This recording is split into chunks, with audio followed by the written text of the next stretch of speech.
Hindi ka mag-iisa, niya lagi si Lord para sa'yo.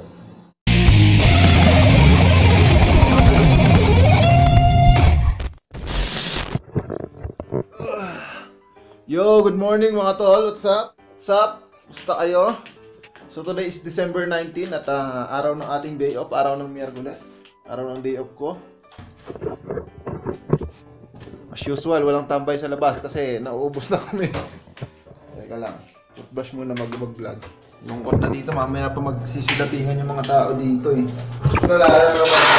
May naalala lang ako mga tol, share ko lang Nung nakaraan pala, di ba bumili ako ng sapatos sa Haraj? May isa akong toothbrush dito, yun yung ginamit kong kasi luma na siya, ginamit ko siyang panlinis sa sapatos. Tinapag ko lang siya dito, hindi ko siya napalit na inaitapon. Kinabukasan ng umaga, nagmamadali ako kasi malilate na ako sa trabaho. Dinampot ko yung toothbrush na yun, tapos tinutbrush ko sa bunganga ako. Kasi wala sa utak ko na ginamit ko pala siyang sapatos eh. Nung kalauna na lang, pagsakay ko doon sa shuttle namin, saka ako na-realize na yung toothbrush pala na ginamit ko eh. Tinutbrush ko sa sapatos. Eh, pikir ko. Gago! Nakwento ko lang mga toothbrush mo na ako. Boss, Day off ko, pumunta ako dito sa grocery sa Watan. Sakto, nandito nakita ko yung hinahanap niyo, idol niyo. Ay. Kamusta naman trabaho, tol? Petix. Anong masasabi mo sa mga fan mo? Lagi kang hinahanap sa vlog ko. Thank you po sa inyong lahat. Minsan kasi hindi kayo pares ng off, kaya minsan wala ako, nasa duty ako. Sobrang lakas ng appeal mo, tol. Tanggalin mo kasi sombrero mo. Hi guys. Ayun, ito lagi dito. Trabaho, uwi, kain, tulog. Yun na yung mga ginagawa namin dito. Otherwise, off. Yan, off ko ngayon. Kaso wala kaming apple juice. Apple juice. Naimis ko rin apple juice na naman eh. Lan, ano sa'yo? Diyan na. Ay, papakilala ko pala to. Ayan. Ito eh. Tol, oh. Yun, ay mga tol. Si Tol Vince.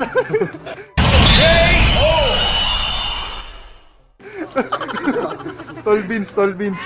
Ito pangalan, oh. Mga Vince. tol. Taga saan ka, Tol? Cagayan. Cagayan to, taga Cagayan. Cagayan, Tubega raw. I'm spending all of my dough. I'm spending all of my cash. All this money that I Yung kita ko sa inyo kung paano maglakad yung Pinoy na siga sa Saudi, oh. right. 12 o'clock and I'm fucked up. Oh damn, I'm smashed. I got fine women and fine drinks and I'm trying to make the shit last. It's Friday. Hi, guys. On my grind all day, gonna make $1 million son that someday. You know I'm in the building when I write this. Dako, may muscle yun, laki. Talig, nagsusuntukan yung braso yun. Yun yung laki na naman.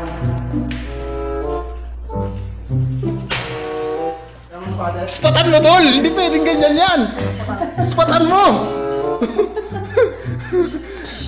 Dako! Hindi na kani. Mabuksan mo, Tol! Dapat nakano ka lang. Ikaw, Tol! Ano bang wino-workout mo dyan? Saan tama niyan, Tol? Ayan na! Ayan na, Tol, ano? Ayan. Pakita mo sa kanila, Tol! Dax! Dax! Dax yan! Laki, no? Laki. Wala lang yan. Pawis lang. Ano, Tol? Ay, kaya yung puyat boss eh. Pwede ba akong putin to?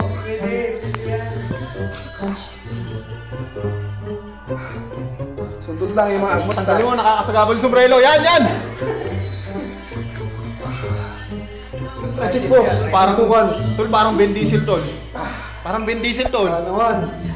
Guys, gym na kami ha. Tweet lang. Tol, parang Ben Diesel, Tol. Sa mga Tol, oh. Tingnan nyo naman, oh. Chest, oh. Oo, bicep, oh. Dako! Tol, dako sa'yo. Dako! Ito, dako. Hindi siya gym instructor ha. Guys, hindi siya gym instructor. Ikaw yung mukhang Chef. Ikaw yung mukhang gym instructor, Tol. Sa galit yung muscle. Walang stretching yung ano mo, banat mo, Tol, eh. Sundot lang yun. Sundot lang. Wala na naman tayo. Hindi mo na proper gym eh. Pag punta ng gym, dapat nakasapatos ka. Of course, naka-short ka dapat. May payo ka ba sa gusto magpalaki ng katawan katulad dun sa'yo? Wala eh. Chef Joseph sa taas eh. Yun lang yung malupit. Sige, Tol, kita tayo mamaya. Sige bye-bye.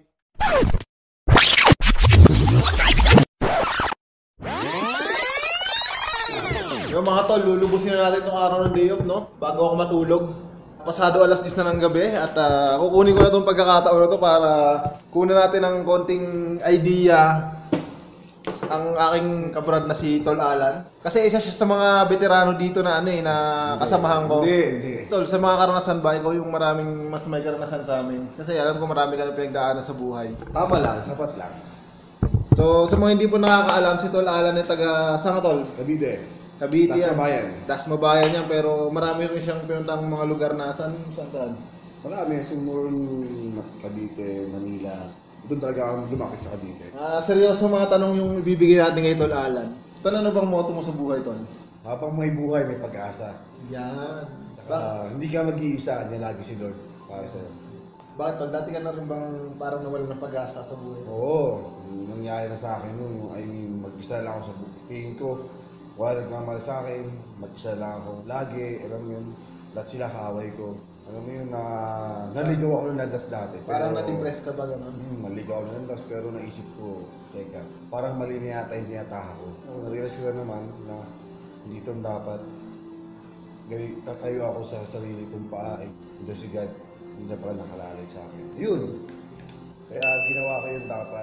So ngayon dito ako dahil kay God, siya yung number one ko dahil hindi dahil sa kanya, wala ako dito. Tanong ko lang, Tol. Sabi mo may mga pinagdaanan ka na na parang naging struggle sa buhay mo. Paano mo binangon yung sarili mo? Paano ka nakasalamuha sa kapwa mo? Una, lumingo ulit ako sa pamilya ko. Pinarap ulit sila. Pati kay God. Nagdadasal ako. Kahit mag-isa lang ako kasi sumasap nga mag-dasal mag-isa eh. Yung taimtim na mag-dasal mag-isa.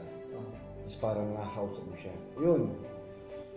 Trabaho lang na maayos. I mean, tiyaga lang. Huwag mong isipin yung hirap kasi dating din may ginhawa din ng mga maranasan. Hindi lahat puro hirap. Lahat ng pagsubok may hangganan. Tandaan niya yan.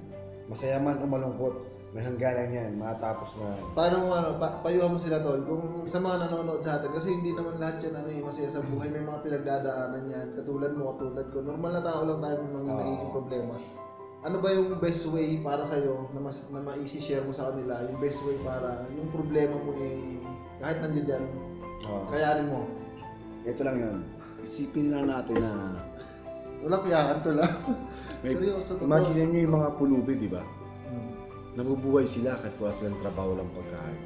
Tayo pa kaya, may trabaho, nakakain, naayaman sa pamilya, pero hindi man habang buhay, nandito tayo. Parating yung time na makakawit tayo ng Pinas, makakasama din natin sila.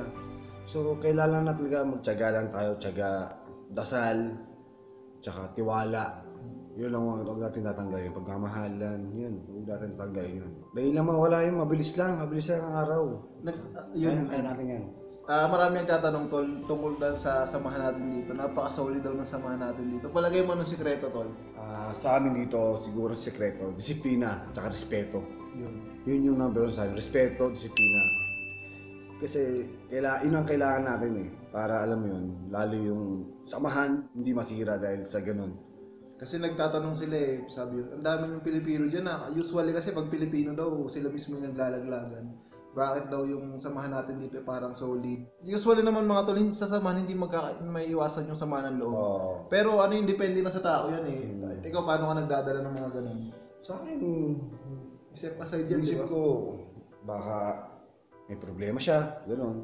Baka kailangan niya pa yung turo namin dahil ganito. I mean, tulungan lang kami rito, tapos respeto. Number one yung respeto. Tapos yun, nagmamahalan kami dito kahit na, alam mo yun, kanya kasi dyan sa Pinas.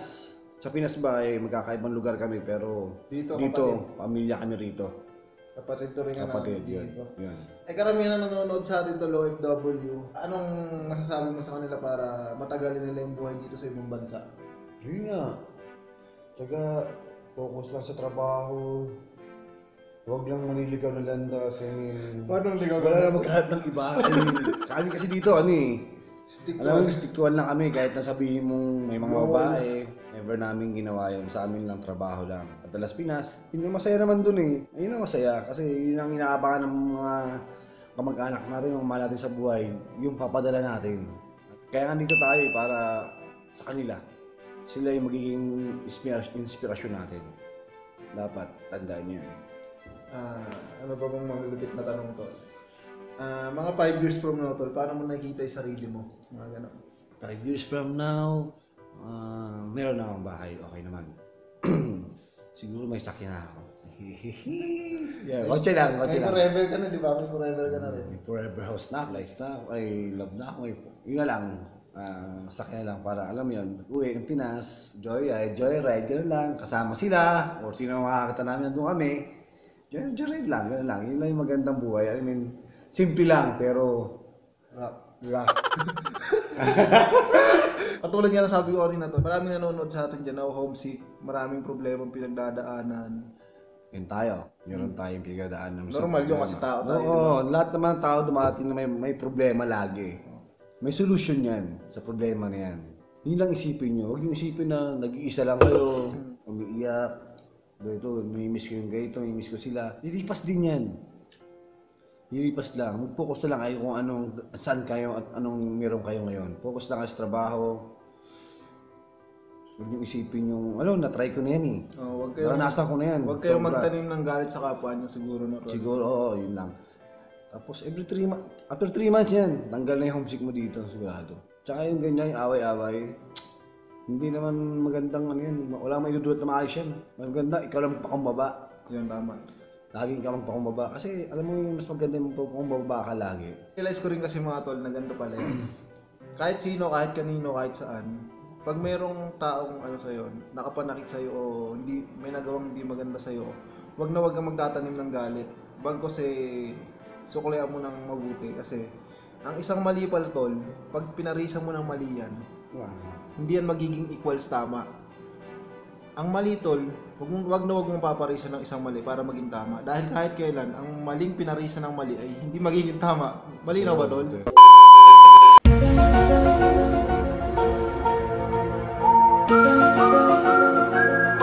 Hindi naman lahat ng tao, lahat yan may problema. Kami normal lang sa amin yung problema. Pag uwi kong Pinas, may ganyan na rin ako. Hindi, unang-una tol, maraming nagsasabi, ano ba yan, may tato. Unang-una tol, wag kayong titingin sa physical na kanyon. Wala yun. Maraming taong may tato, maraming taong kalbo na mukhang hindi mapagkakat. Yan, tingnan mo, di ba? Sanggano, mukhang sanggano, di ba? Mukhang sanggano, mukhang gago. Pero tol, Hindi mo yun, bas pa. Hindi kami yung isip niyo na ganito, yung alam mo yun, troublemaker or iba yung ugali, hindi kami gano'n. Sorry. Dati siguro ng teenager kami, gano'n kami. Gano'n, di ba? Ang taong naging nagdaan sa masalimuot. masilimuot, I mean yung matapang, siga, troublemaker. Pag nagbago yan, Oo, tol. mabait pa sa pari yan. Ay, Hindi, tol. sobrang bait. Yung may mga masasalimuot kasi pinagdaanan, yun yung mga tao mas tumibay. Alam nyo mga tol, pag may problema kayo, wag nyo tatakasan, harapin nyo yan. Kapin nyo. Kasi pag tinakasan nyo yan tol, parang tinakasan nyo na yung magpapatibay sa inyo. Kasi pag may mga hinaharap kayong struggle sa buhay mga tol, yan yung magpapatibay sa inyo. Dapat lang, harapin nyo kung tanggapin nyo. Ang gagawin nyo. Tsaka, di nyo lang kayo nag-iisa. Maraming kaibigan, tutulong sa inyo. Lalo na kay God. Diyan na kayo, Maraming sumandal. ibig sabihin yung senyas na ganyan. Diyan na kayo sumandal. The best yun. Promise. So sa mga subscriber ko po, hindi naman lahat ng oras ay kalokohan ang papakita namin Oo sa inyo. naman. Oo. Paisip ko, yung cuts ito. Nag-gym ako kanina. Kita niyo yung tira niya. Sumbot lang yung kanina ginawa ko. Yung nagalit kanina. Hanggang ngayon, hindi pa rin umakano. Laki. Damn. So sa mga subscriber ko po na laging sumusubaybay sa amin, maraming salamat sa inyo. Marami pa kaming video ilalabas na Sa mga brad dyan nanonood, sa mga subscriber. Salute. Salute sa inyo. sa mga kababaihang natutuwa Sa sa mga ito. sis, salamat. Sa mga babae po dyan or sa mga kababae natin, dito lang tayo lagi. Focus lang tayo, I mean, trabaho lang. Kaya-kaya niyan. God knows. Philippine number 1. Number 1 yan. So hanggang dito lang muna mga tol. Anong masabi mo? Stay positive lang tayo palagi at bago lang sa flow ng buhay. Sabay lang tayo sa agos ng ilog. Alam mo yun, yung agos pa. Sabay lang tayo. Wag kayong kukontra kasi masakit. Oo, pag kumontra ka, nako. Okay lang sumabay. Lulod ka. Okay lang sumabay sa agos kahit bangga ka sa mga bato-bato, at least Diretso lang yung takbo Sabay mo. lang yun, sabay lang tayo. Kaya natin yan. Kaya nyo yan. Kaya ko, mas kaya nyo yan. Mga tol. Tandaan nyo yan. Kaya Kaya natin mas yan. kaya nyo yan. Dito lang kami mga tol. Salamat sa inyo lahat. Pa-close mo na yung vlog mga tol. Sa mga hindi pa nakasubscribe, subscribe kayo, tapos click nyo na yung notification bell para ma-notify kayo pag may mga bago God kami bless sa upload. inyo po lahat. God bless po sa God inyo bless. lahat. Paalam mga tol. Salamat po, Close mo na yung salamat. vlog. Close mo na yung vlog. God bless.